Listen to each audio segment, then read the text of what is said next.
The National Assembly on Saturday passed the 2024 budget with an increase of about 1.2 trillion naira.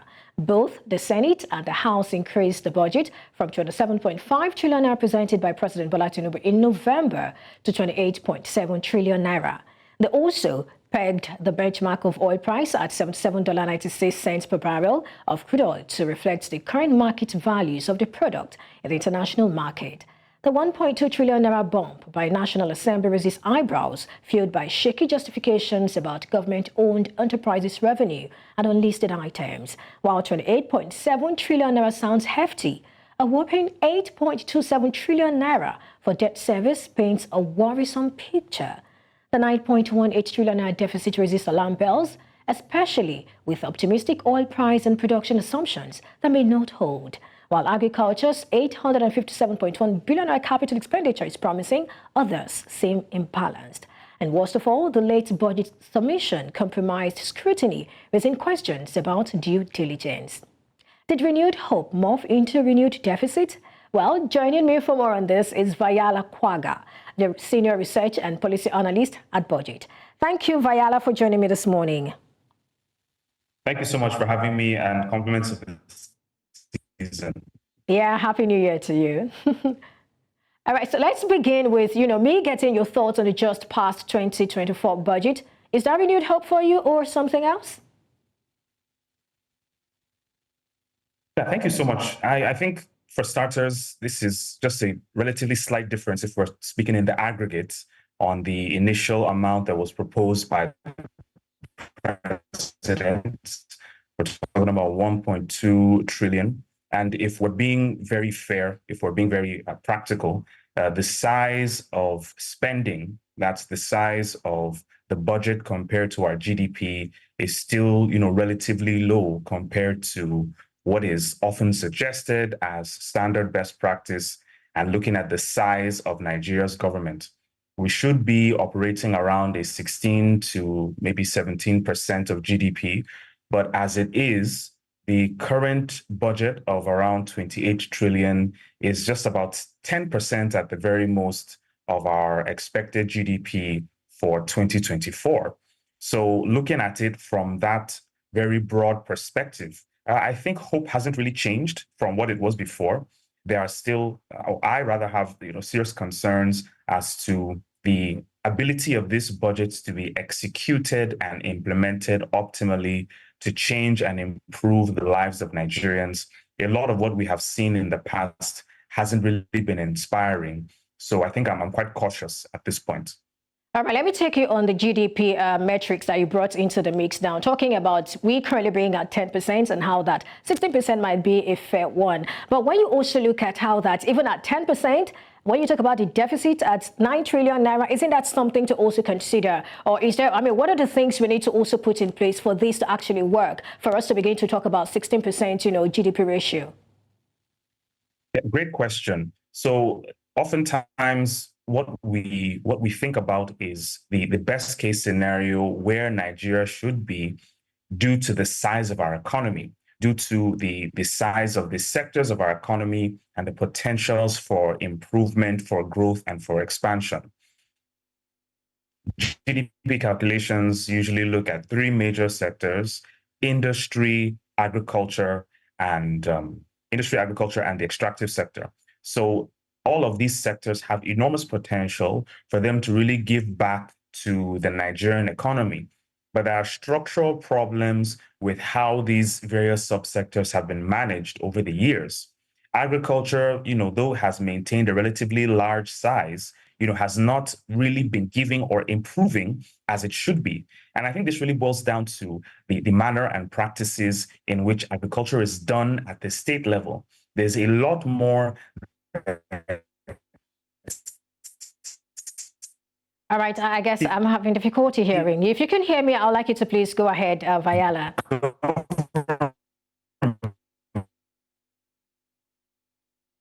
Vahyala, can you hear me? Oh, okay. I guess he's having a network issue over there. But he was talking about how that we really need to fix some sectors, especially agriculture, if we need to improve our GDP and also ensure that when we talk about our budget, it's better at the end of the day with ratio to the GDP. If you can hear me, Vahyala, I'd like you to take it up from there. Yes, so just going straight to the issue of the deficit, it's still very high. The Fiscal Responsibility Act recommends a 3%, not more than 3%. But what we're seeing is about 3.10. And I think that might seem small to Nigerians, but it's actually very large when you break it down and look at the impact of the exchange rate devaluation and inflation as well. It means that the government is actually spending less. In fact, if you convert the budget to dollar terms and you look at our previous budgets from 2021, 2022, 2023, you will see that it might look like it's increasing in Naira, but in dollar terms, it's actually reducing. So we are spending less in real terms on the budget. And I think this is a cause for concern that Nigerians should take very seriously. And going forward into the 2024 fiscal year, we must hold the governments to account, as regards the execution and implementation of the projects and programs of the budget.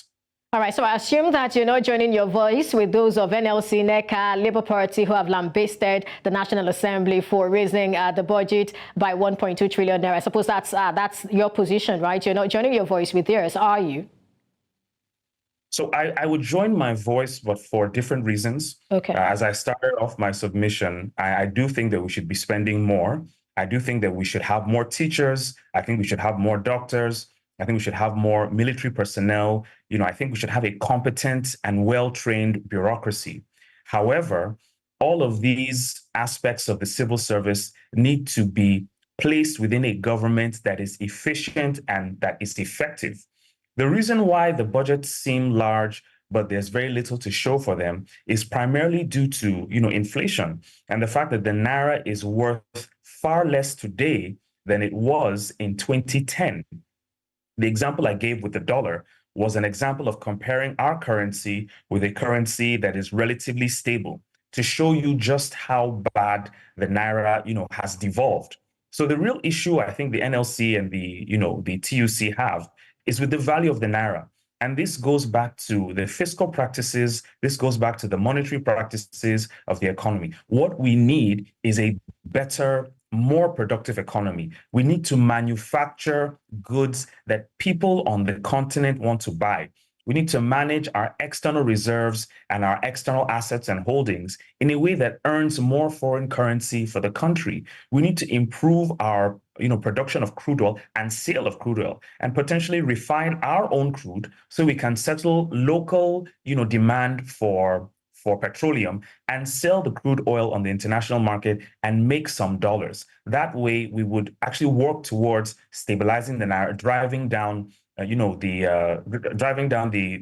or reversing the trend of devaluation, making the Naira appreciate, and also working on security to ensure that the largest driver of inflation, which is food inflation, is tampered down. Working on ease of doing business as well would really go a long way to improve the productivity and earnings of businesses in the country, which would then help to solve the problem of inflation. But until we address these structural issues, it's still going to be business as usual. Well, structural issues always, these are the things we always talk about. But let's take another look at the figures now. What was presented by the president was 27 trillion naira, but what has been passed by the lawmakers is 28 trillion naira. I know you've talked about, where you stand and all of that. They justified this and they said that they had to raise the exchange rate from 750 naira to 800 naira. I'd like to get your thoughts on that one. And then for them, that's so that it could, be more reflective of reality. And then they also said that they got a commitment from the government-owned enterprises that they would increase their revenue generation and that the request for additional funding of items which were not listed in the appropriation bill as submitted by the president, also added to the increase. Now, looking at their submission, what do you make of that? I understand you have your thoughts about it, but this is their own submission. What do you make of it? So, first of all, the increase of the exchange rates to 800 is very, very interesting. From 750 to 800 is interesting. Analysts and experts will tell you that the value of the naira is somewhere between 400 naira less than the average parallel market rate. So if the average parallel market rate today is around 1.2, 1.250, 1,250 naira, it would mean that the true value of the naira is around 800. So, from a purely theoretical perspective, the National Assembly may have been right in pushing the naira further. But the detrimental side of that, the cost, which a lot of Nigerians may be unaware of, is this is increasing the size of our debt. Every single devaluation that the president suggests, that the National Assembly recommends, is expanding the size in naira terms of our debt. So we're talking about more debt, as in we're talking about the absolute debt size and the debt servicing costs as well. So these are actually a drag on the value of our currency and the challenge with government obligations. So this is actually a very worrisome issue. Yes, it's good in quotes on paper for your currency to look, very, very realistic. But what are the downsides of, devaluing your currency by 50 naira? 50 naira might seem small, but when you multiply it by our total foreign debt, for instance, we're probably talking about maybe trillions of naira. That's the first question. So the second one was the issue of the government-owned enterprises and the promise by them to supply more revenue. I think that's a step in the right direction. I'm very, very pleased that the Minister for Budget and Planning has gotten that commitment. I'm waiting expectantly to see, this final copy of the budget after it has been signed by the president, to really see the breakdown of this GOE expenditure and GOE revenue, so we can really critique this budget process and advise the government accordingly. Before now, there was very patchy representation of government-owned enterprises in the national budget. Oftentimes, you would not see the budgets of the Nigerian Port Authority. You would not see the budgets of the Federal Inland Revenue Service, and that was very bad for transparency and for accountability. But I think this government needs to be commended for being able to bring these budgets back into, national focus. And this is very important for civil society going forward. As regards the civil society, the media, and citizens, as regards the commitment of 700 billion, I'm very, very skeptical. There needs to be better and highly improved oversight by the National Assembly. It's one thing for you to secure commitment from these government-owned enterprises. It's another thing for you to carry out the necessary oversight. And the National Assembly really needs to be reminded that it is a coordinate, arm of government. It is not weaker than the executive. It is not weaker than the judiciary, but it is there as a check and a balance to ensure that the spending, the implementation of the budget is done according to law. The National Assembly has a wide range, going as far as impeaching the president. These are very, very serious powers that the National Assembly should not play around with. And Nigerians are very, very hopeful and expectant that the National Assembly will hold the heads of agencies, ministries, and departments to account. Every quarter, there needs to be, some form of address on the implementation of these budgets, not just the disbursements of money, not just the right. We have to hold these actual heads. Meeting. Yeah, just like you said, you were saying we have to hold these heads of agencies responsible. It's not just about the disbursement. We also have to monitor implementation and see that the right thing is being done. Go ahead, please. Yes. All right, so let's talk about saying this. That if, the real problem that I've noticed with budgeting in Nigeria is that we have serious attention to budget implementation and releases, but we do not pay attention to the actual results. We do not pay attention to actual outcomes. And this is a feature, not a bug, of our budgeting system. And this is why I think Nigeria needs to move more towards program-based budgeting than this incremental budgeting that is really not tied to anything. Yes, Tinubu can be commended for tying the budget to the National Development Plan, but we need to ask ourselves, so what are the outcomes? How many fewer children are there out of school? What has been the reduction in maternal mortality? How many more roads have we built? How many more schools have we built?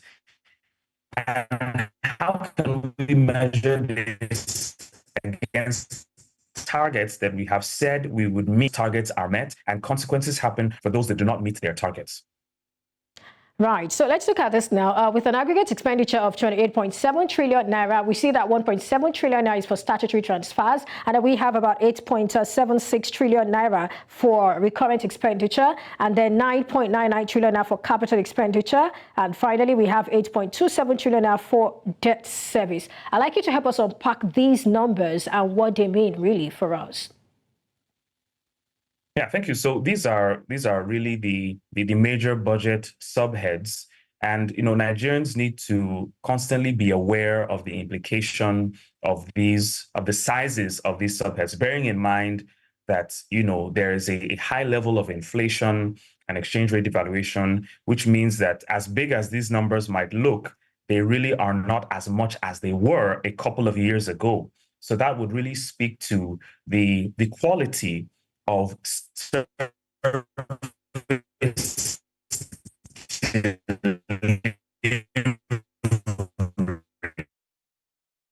All right, Vahyala, Kwaga, I guess it's the network again right there. We're trying to break down the aggregate expenditure, so we can see what goes for what and how Nigerians, or what Nigerians should expect as a result of these numbers, these line items, and what they represent. If you can hear me, Vahyala, please continue.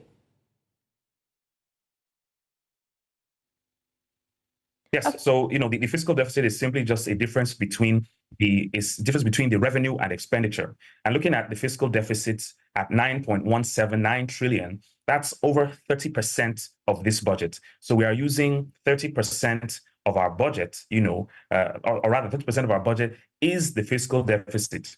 And if you compare that to revenue, if you compare that to the proposed revenue, I think we're expecting around 15% thereabout. That is more than half 15 trillion. That is more than half of expected revenue. So we'll be using, and oftentimes we do not even meet our revenue projections to begin with. So we'll be spending a large portion of our revenue, servicing debts and, going towards, paying our debt and, debt service. So looking at recurrent and capital, of course, recurrent is for overheads and salaries, it's for pensions. And, a lot of these pensions go to the people in the armed forces. A lot of these monies go to people in the military and in the defense sector as well. They go to pay workers of the federal government. So there's a large portion of that money that actually goes to pensions and to pay those pensions.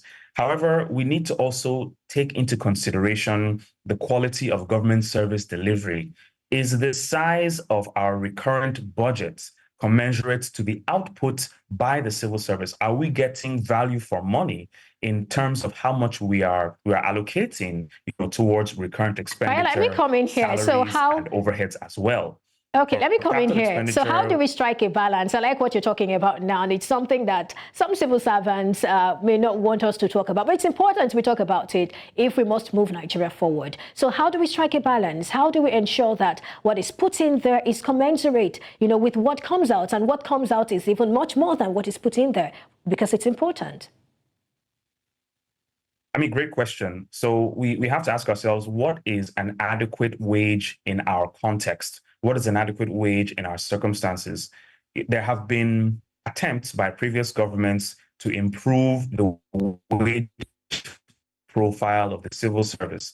And this is actually for a very good reason. The civil service is the execution arm of your government. The civil service is the actions of training in terms of expertise, but they should be remunerated accordingly.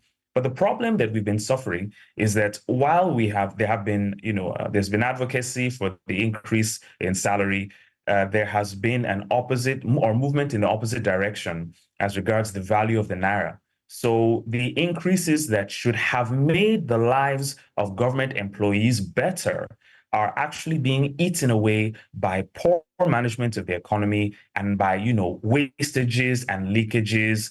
Oftentimes we see more money going to fund capital expenditures of cars and, very suspicious items in the budget.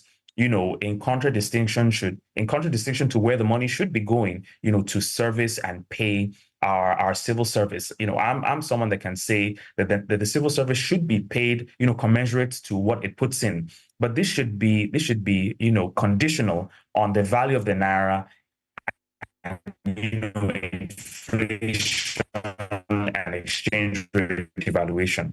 So going to other aspects of what is a commensurate amount? There needs to be a framework. It should be for a particular government employee. So, workers in the health sector, workers in the education sector, those in defense, those in infrastructure, in works and housing, should they all receive the same salaries across board, or should there be slight differences based on the level of input? And should that be tied to whether or not their output has been achieved? I think these are conversations that the head of service really needs to have with the National Salaries and Wages Commission. These are conversations that the head of service needs to have with the Federal Civil Service Commission and with the Secretary to the Government of the Federation. We need to really rethink how we pay civil servants, and it needs to be done in a systematic and very efficient and effective manner. All right, we're looking at some of the assumptions. We see that crude oil price was pegged at $77.96 per barrel. That's talking about the crude oil price. And then production at 1.78 million barrels per day. Now, if you ask me, I also have my reservations, seeing that in November, crude oil production, excluding condensate, dropped to 1.25 million barrels per day. So are you confident that this particular figure, 1.7 million barrels per day, will be achieved in the new year? And I want you to add to that your thoughts on the crude oil price at about $80. I'm actually not very confident that this average amount would be met. Our OPEC quota is also there. It has been reduced to around 1.5.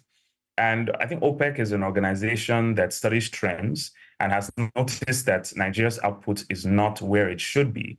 So it's odd to see the National Assembly improving or increasing that by about 200,000 barrels. I think we averaged about 1.2 million barrels in 2023. And this is coming from, I think, 2016, 2017, where we're doing about 1.7, 1.8. And there was a time we're even doing 2-point-something million barrels approximately.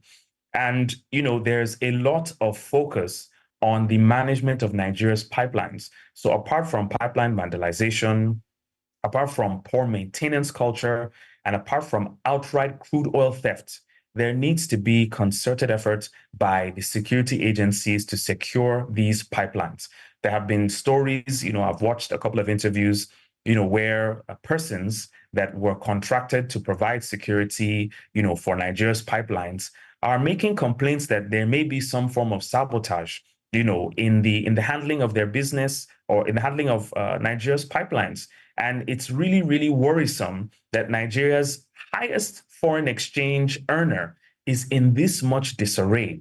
There's a lot of talk around how other countries like Morocco and even Ghana are looking for more gas to buy. Nigeria has a high level of gas reserves, and this, really speaks more to the management of our mineral resources. Can Nigeria really key into these demands, these global demands, these continental demands for gas and other mineral products to improve, revenue earnings? And that entire ecosystem, the entire value chain of gas, of crude oil production, crude oil supply, and petroleum imports, these are things that the National Assembly really needs to take some time and look at more thoroughly.